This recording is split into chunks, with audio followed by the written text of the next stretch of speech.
Hello, hello, hello, hello, hello. Good morning, good afternoon, good evening, regardless of where you are in the world. It's just about a couple of minutes past 7 p.m. in my neck of the wood, and it's time to connect. All right, so welcome to the last Sunday in the month of March 2026. And yes, also the last episode of our series, The Economics of Relationships. And I'm absolutely delighted, absolutely glad to be here with you. So, to everybody on Facebook, LinkedIn, and YouTube, it's great to have you join me. Let's connect. All right. So, right now, what you want to do is to share this link to all your connect, all your people, all your tribe, and just ensure that everybody's plugged in at this point in time. The connect is live. All right. So, I'm just taking a bit of a time to just get on, on and just let people know exactly what's going on and just share the link. I'm checking all the dashboards to be sure that we are up and running. All right, up and running. All right. So hey, it's great to be here. Great, super great to be here. And I'm absolutely excited. So how has your week been? How have you been? Apologies that the video isn't on right now. A bit of technical issue, but I still wanted to be able to reach you live rather than reschedule. And so here I am. All right. So we've had an amazing month of March, and I'm truly grateful to God for the ability to impact based on all the feedback I've been getting from each and every one of you. People have been sending me long messages, people have been sending me DMs, emails. For those that have my direct contact, text messages, WhatsApp messages, just share with me how much of this has really shifted their perspective and understanding. And so we're in the final episode, all right, of our Economics of Relationship series right here on the Connect. All right, and this episode is tagged, as you can see on the screen, Legacy Networks and Generational Wealth. Legacy Networks and Generational Wealth. All right, and the theme really is from relationships to generational impact. All right. So let's get straight into it. All right. Let's get straight into it. First of all, the first thing I'm going to start by saying is that, look, understand, as we've always said before now, is that relationships are not just for opportunity, right? Relationships are truly for legacy. They're truly for legacy. Anyone can build connections, but few people build networks that outlive them. And this episode answers one question, which is really what we're going to be talking about today. How do you move from using relationships to building systems of influence that create lasting impact? All right, how do you move from using relationships to building systems of impact, all right, that create lasting impact? All right, systems of influence that create lasting impact. So after everything we've discussed, relationship as capital, access and proximity, partnerships and value exchange, right? Remember episode one, episode two, episode three, all right? So what remains after looking at relationship as a capital, after looking at access and proximity, after going in depth last Sunday on partnerships and value exchange, then really what else remains? The answer is this: what outlives you? Guys, I am very big on the concept of legacy. And so, because at the highest level of leadership, success is not measured by what you build, it's measured by what continues when you are no longer in the room. And that's true. That's absolutely true. Absolutely true. So in the first episode, we looked at relationship as capital. All right. So we learned that relationships are assets, and that's key. So I'm doing a bit of reminder so that we can be rightly poised and rightly positioned for this episode. All right. So when we had that first episode, we realized that relationships are assets. In episode two, we're looking at access and proximity, and we learned that positioning determines opportunity flow. All right. Last week, we learned that structure determines outcomes. And now, this week, we're moving into the highest level where we shall be talking about sustainability and legacy. All right, sustainability and legacy. Let me say a few things that will get you thinking, and I want you thinking about this. I wrote something down a few days ago in my notepad whilst I was ruminating through this series. And it's something that when I shared with a friend, he literally started screaming, literally started screaming. And I said, capital gives you entry, right? Access gives you exposure, okay? Partnership gives you growth, but legacy gives you permanence. Think about it. Capital gives you entry, access gives you exposure, partnership gives you growth, but legacy gives you permanence. All right. So let's start by looking at the four dimensions of legacy networks. And we're looking at the legacy network model. How do you build legacy, right? How do you have relationships that deliver impact to you and outlive you so that those that come after you benefit significantly, they are affected by it and they benefit significantly from it. All right. So the first is mentorship chains. Hmm. Legacy is built through people. So the question you want to ask is, who are you raising? Who's learning from you? Who's carrying your thinking forward? Who's doing the right thing because they came into your space? Who changed what they're doing? All right. Who changed what they're doing because they came into your space? Because if no one is learning from you, your impact ends with you. Listen, let me tell you something about that. You see, as a parent, one of the things I realize is this, that look, you will have only, no matter how close you are to your kids, you'll have limited time with them. And if all that your kids will ever learn in life is directly from you, then they are in trouble. That's why you must be conscious about building other people to create a network outside of yourself. So that outside of you, what your kids will therefore encounter or be exposed to will be people that have been trained and people that have grown and people that have been exposed to levels of influence, levels that know, understand relationship as a capital. And then that way, they still get to learn, not necessarily directly from you, but indirectly from you. So who are you raising? And I want everybody to think about it. Who are you raising? It's not just about give me. It's not just about people pouring into you. What are you pouring into? Whose life is taking a right turn because they're in your space? Whose life is getting better because you exist? Who are you deliberately mentoring? Who are you deliberately teaching, guiding, shaping, stretching? Who? Who's learning from you? Who's carrying your thinking forward? When I say to people, I was a keynote speaker at an event last night, and I was saying to them, as I've always maintained, that I mentor people for a very selfish reason. And every time that I said that, I feel a kind of chill in the room, and people just start by saying, "Wait, you don't say. What do you mean by you mentor for a selfish reason?" And I say, because listen, it is easier when you are surrounded by people with the same wavelength, thought length, with the same thought bandwidth. You get things done easier. In other words, you need to ask yourself, who is carrying your thinking forward? Who's carrying your thinking forward? And the truth of the matter is that I've been very blessed in that regard to have people that I've poured into, that have raised their thought level, and people that are doing amazing things just because our spaces collided. And I'm so grateful for that. And I say to people, like I said to them yesterday, that for me is the greatest thanks I can get for the time that you shared with me. If you're going to be impacting people by being a light, a voice on the bridge. All right. So let's move on to the second one. The second one is institutional embedding. And the concept of institutional embedding speaks about moving from personality to structure. See, guys, understand this. Legacy is sustained when you're connected to institutions, systems, governance structures.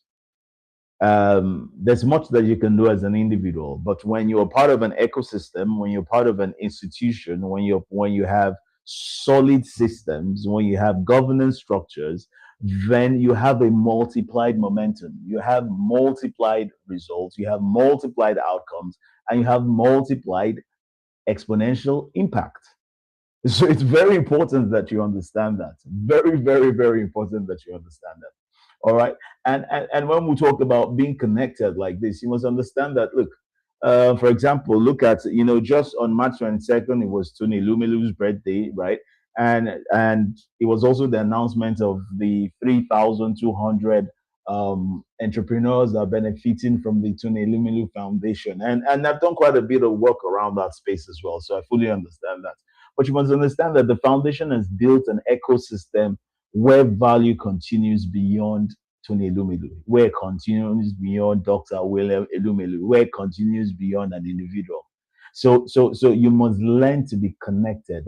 These are the things that help you deliver legacy, right? You can only be in one place at one time, at a given time, at any point in your life, one place. However, when you have a system, when you're connected to institutions, when you're connected to strong systems, when you're connected to governance structures, then you literally can be anywhere that your systems and institutions have reach. Think about that. That's legacy. That's building legacy. That's sustaining legacy. The third that I quickly want to get to is what I call multi-sector alliances. So this is something I've always found very interesting because it's something that I do. And I see a lot of people that are so focused in one area of their lives. And I'm saying to myself, life is multidimensional. So how do you think you're going to have the kind of impact that is required for you to, deliver the kind of results that your assignment requires that you deliver? Legacy requires reach beyond one space. All right. Legacy requires reach beyond one space. So you find that strong legacy networks, right, cuts across business, cuts across policy, cuts across community, cuts across global ecosystems. So this multiplies resilience and guarantees longevity. All right. Multiplies resilience and guarantees longevity. Number four, and then number four is is something I'm currently working on in many regards. Number four is what I call succession mapping. Succession mapping. And succession mapping is really about if you stepped away today, I mean, just think of the concept of succession. If you stepped away today, what happens? What happens to your business? What happens to your initiative? What happens to your nonprofit? What happens to your ministry? What happens to everything that you're doing if you stepped away today? Does the system continue? Does the network remain active? All right. Does the system continue? Does your network remain active?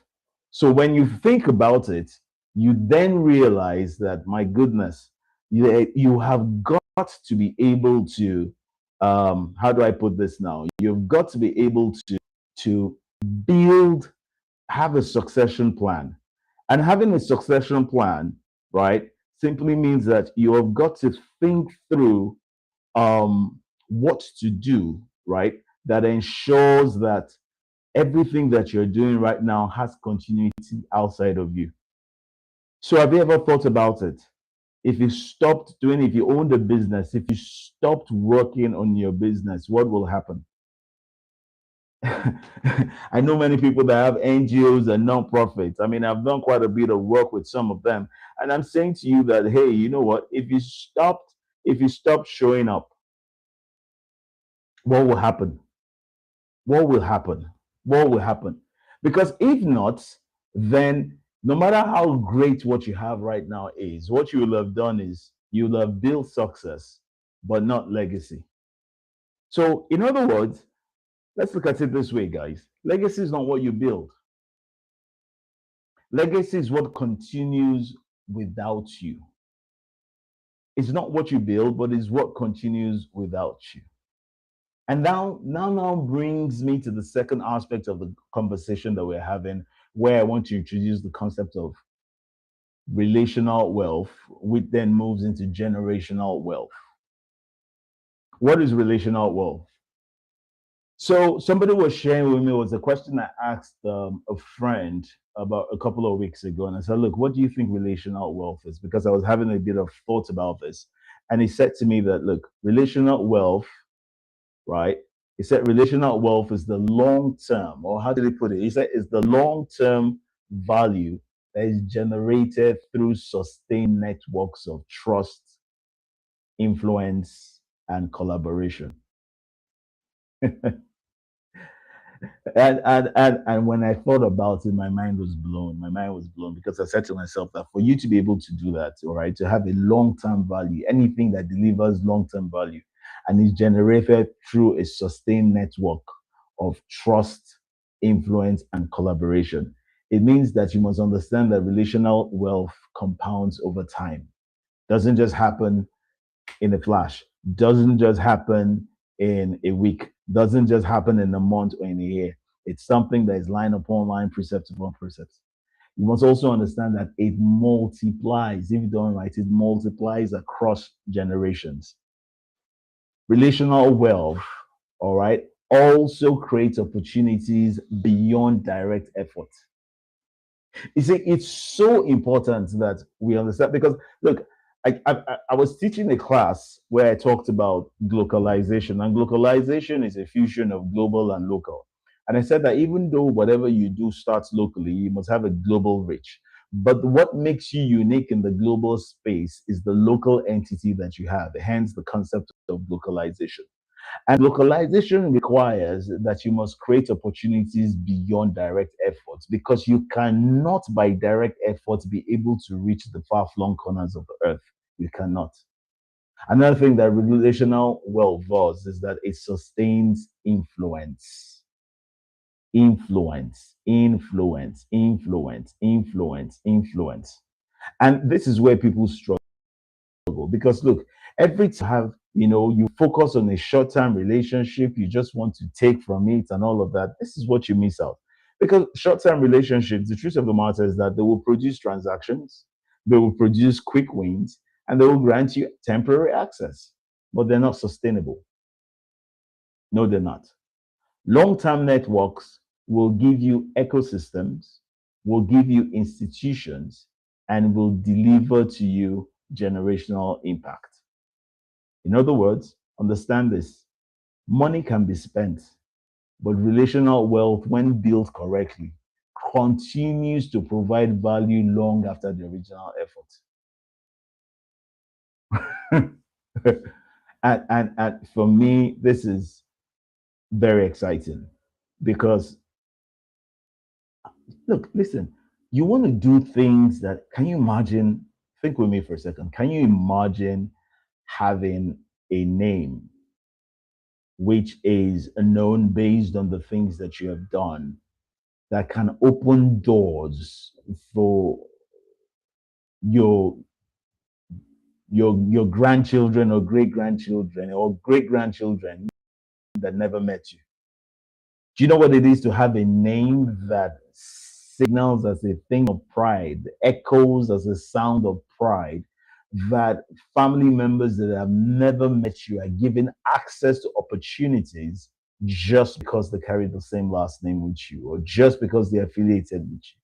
Do you know what it is to build a system that where people work and people engage with you, and just because they have delivered at the level of effectiveness and excellence whilst with you, they are trusted with opportunities that they hitherto wouldn't even have gotten if they had no relationship or affiliation with you. Just imagine that. Just imagine that. All right. Just imagine that.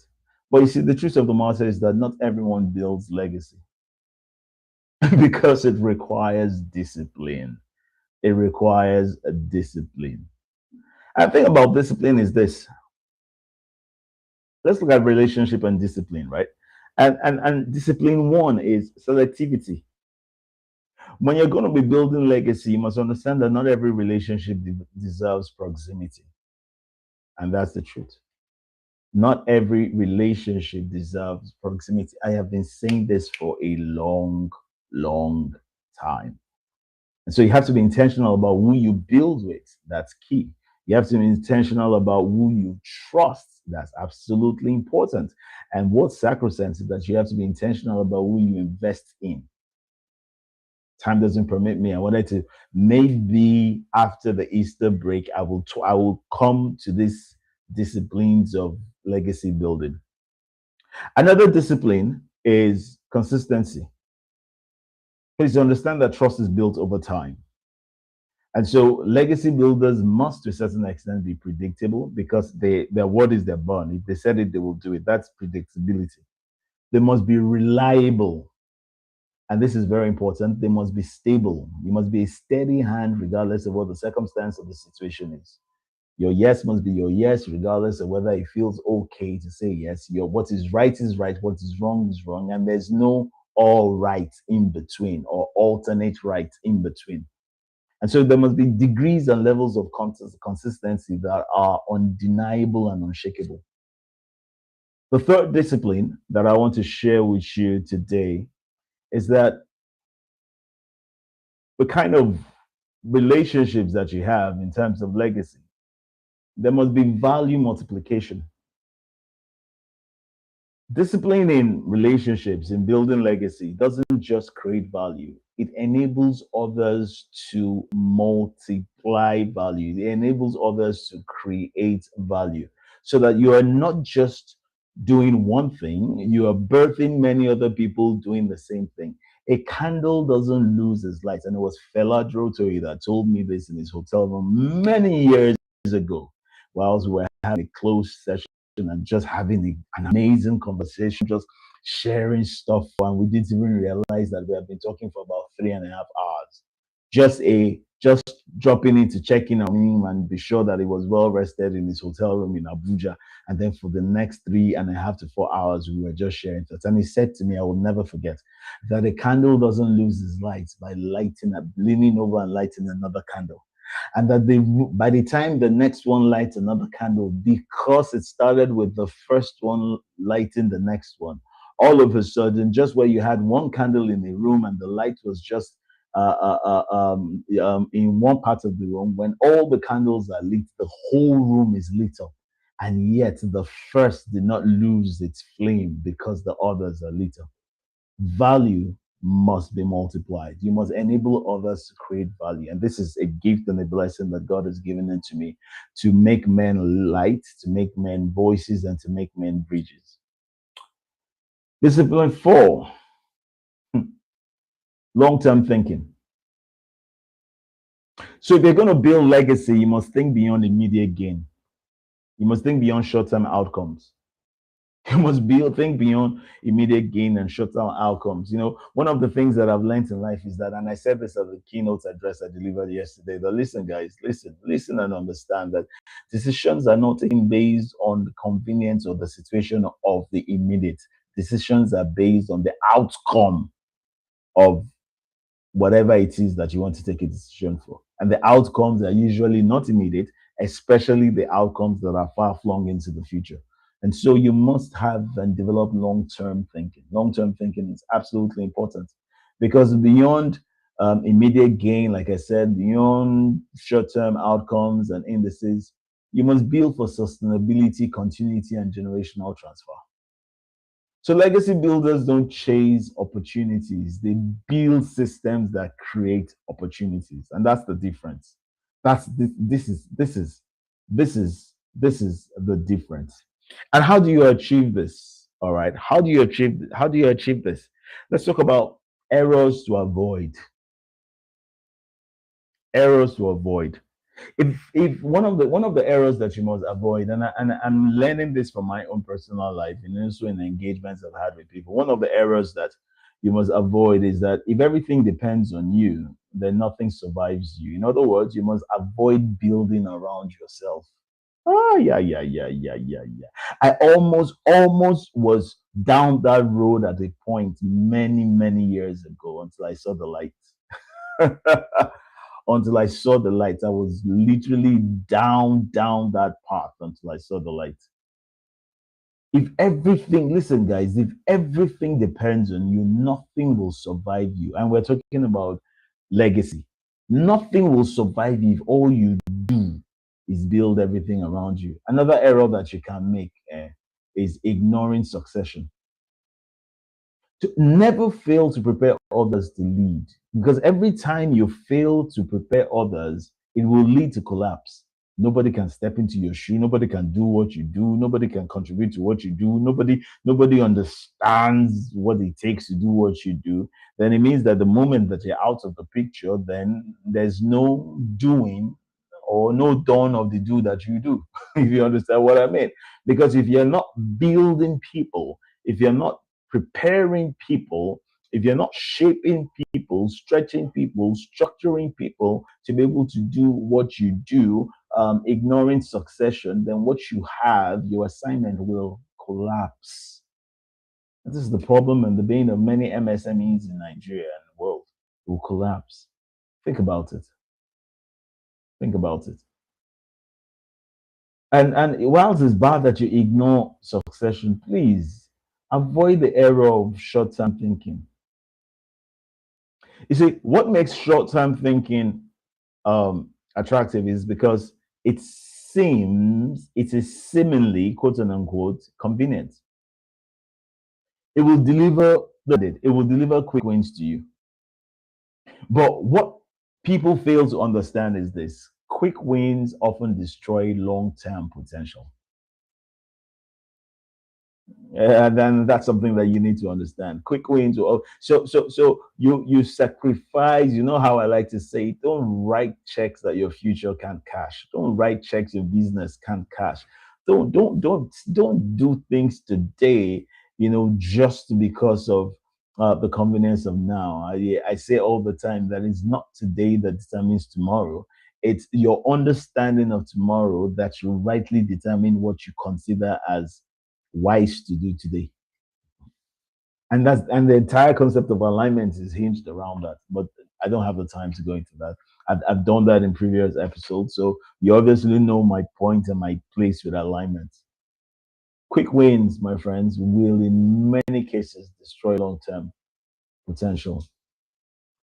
Another thing that happens, another error that people that fail at legacy, trying to build legacy, is neglecting key relationships. When you have relational negligence, I've often said that one of the things that guarantees that your business will do well is ensuring stakeholder satisfaction. And that speaks to relationship in many regards, because a stakeholder is anybody or entity that can affect or is affected by what you do. And if that is the case, then hey, you can't avoid to neglect certain relationships, because neglecting key relationships will weaken and decimate entire systems. Because listen, what you don't sustain, you will eventually lose. What you don't sustain, you eventually lose. So it's so important that we look at these things and these errors. I see a lot of people making these errors. Some have made all of these errors. And the thing about identifying, and collating errors that have been made in time past is that you can begin to build a strategy around how to deal with them. You can begin to build a strategy about how to deal with them. You begin to understand that, look, you have to be able to have a succession plan in place, because when if building around yourself is an error, then you have to be intentional about having capacity development, about having strategy sessions, about bringing our people into alignment. Hey, there we go. Bringing people into alignment. You have to understand how important it is to have a template or a roadmap that speaks to the future when you are not there. You have to be able to plan, to be able to step aside at the time. And your plan shouldn't be that whatever you're doing, business initiative, enterprise, or whatever, collapses, but that you have rightly positioned people through the process of growth and maturing in stature and deep understanding of what the vision of what you're doing is, bringing them into alignment with the vision, which then ensures that your business will not collapse, but rather will even be, in many cases, stronger than when you were even in charge. So you have to think of the future. You have to think of the future. Nobody's willing to partner with anybody whose idea of an initiative or idea of a project or idea of something is short term. All right, is short term. So if I can't see the future with you, then I can't even start now with you. And then when you think about that, you also look at how do you build the strategy around succession, like I talked about. You have to think about that. You have to beat short-term thinking. You have to be able to ensure that you have strategic documents and strategic plans that are minimum of 5 years and reviewable for the next five. You have to think long-term. I say many times that three things will guide you at arriving at what you should be doing. Number one is the question of identity. Number two is the question of purpose. And number three, as you and I have heard before, is the question of long-term intention. And so long term intention will break that cycle of short term thinking so that you're not just moved by an opportunity that is seemingly cool but does not is not in alignment with your vision. You're not just moved by a seemingly opportunity that is great or a partnership that looks juicy, but at the end of the day will take you away from the pathway of your vision. My goodness, you have to be careful about that. So that's why you must also build as you're doing. And part of what emanates from your long-term thinking is you are paying attention to the relationships that matter. The relationships that matter. So you're not having relational negligence. You're looking at the key relationships and you're strengthening them. I have always maintained, and I say that every single relationship must be beneficial. Must be beneficial. And if the relationship is beneficial, you must service the relationship. The relationship is a resource. I've always said that the greatest resource that God has given to humanity is the resource of relationship. And so you must manage the relationship properly. You must service the relationship properly. You must care for the relationship the way you must appropriate the relationship, apply the tenets of the relationship, have a deep understanding to the values of the relationship. And that's so important. So important. So important. Because again, like I said, what you do not sustain, you will eventually lose. What you don't sustain, you will eventually lose. So understand with me that when we started this a few weeks ago, we started this journey learning a few things. The number one, we learned that relationships are capital. They're not just emotional connections. They're not just connections. They're capital. They're assets. We discovered that positioning will, in many regards, determine success. And what your positioning does is that it gives you